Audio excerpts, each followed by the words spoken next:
बड़ी खबर आ रही है इकबालपुर थाना इलाके से, जहां एक शख्स ने जब कुछ लोगों को शराब पीने से रोकने की कोशिश की, उसके ऊपर चापड़ से अटैक कर दिया गया। जी हाँ, अब लगता है कि डिक्शनरी में चापड़बाजी एक शब्द जरूर होनी चाहिए। जी हाँ, पूरी खबर दरअसल इस तरह है कि धनराज प्रसाद नाम का एक आदमी, जो कि अपने घर के बाहर रात को तकरीबन 12:12 में 9 तारीख के रात के 12:12 में जाता है, तो देखता है अमजद और उसके 4 साथी मिलकर शराब पी रहे थे, जिसको देखने के बाद उससे रहा नहीं गया और उसने उन्हें रोकने की कोशिश की, जिसके बदले अमजद और उसके साथियों ने गाली गलौज करना शुरू किया। वो अपने घर की तरफ जैसे आगे बढ़ रहा था, वैसे ही चापड़ निकाला और उसके कंधे पे, गर्दन पे चलाने की कोशिश थी, गर्दन बच गया, कंधे पे चोट लगी और थोड़ा आगे बढ़ने पे जब वो रोकने की कोशिश कर रहा था, उसके पैर में भी मारा गया। इल्जाम तो ये भी है कि बंदूक दिखाकर डराने की कोशिश की और जान लेने की धमकी भी दी गई, जिसके बाद धनराज को लेके जाया जाता है पुलिस के एसएसकेएम में, जहां पे वो आज भी एडमिट है, उनका इलाज चल रहा है।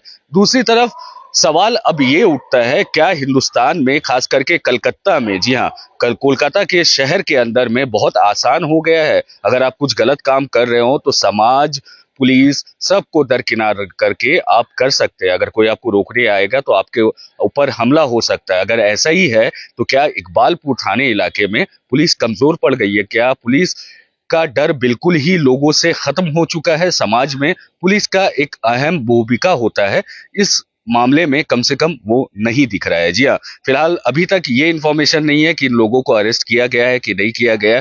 पुलिस की तरफ से अभी तक कोई आधिकारिक सूचना या फिर ऑफिशियल इंफॉर्मेशन नहीं आई है। हम कोशिश कर रहे हैं, जैसे ही पुलिस से बात होती है हम आप तक जरूर खबर पहुंचाएंगे। एक बार और आपको बता दें कि रात को तकरीबन 12:12 हो रहे थे, धनराज प्रसाद अपने घर की तरफ जा रहे थे, जब उन्होंने देखा कि उनके घर के बाहर ही बैठकर अमजद और उसके 4 साथी शराब पी रहे हैं, जिसे रोकने पर अमजद ने उनके ऊपर हमला किया, गाली गलौज किया और हमले में गर्दन काटने की कोशिश की थी चापड़ से, जो मिस हो गया और उनके कंधे में लगा, जिसके बाद उनके घुटनों में गहरी चोटें आई है और दोनों घुटने में चापड़ से मारने की कोशिश की गई है। जी हाँ, मैं बार बार कोई धारदार हथियार या फिर किसी छुरी का नाम नहीं ले रहा हूं, मैं खुलकर चौपर चापड़ बोल रहा हूं, क्योंकि अब ये इतना कॉमन हो गया है। मेरे ख्याल से आप अगर 8-10 साल के बच्चे को भी पूछेंगे तो वो भी बता देगा। फिलहाल क्राइम से पूरा शहर घबराया हुआ है और इकबालपुर इलाके में हुआ ये घटना कहीं ना कहीं समाज की कमजोरियों को दर्शाता है।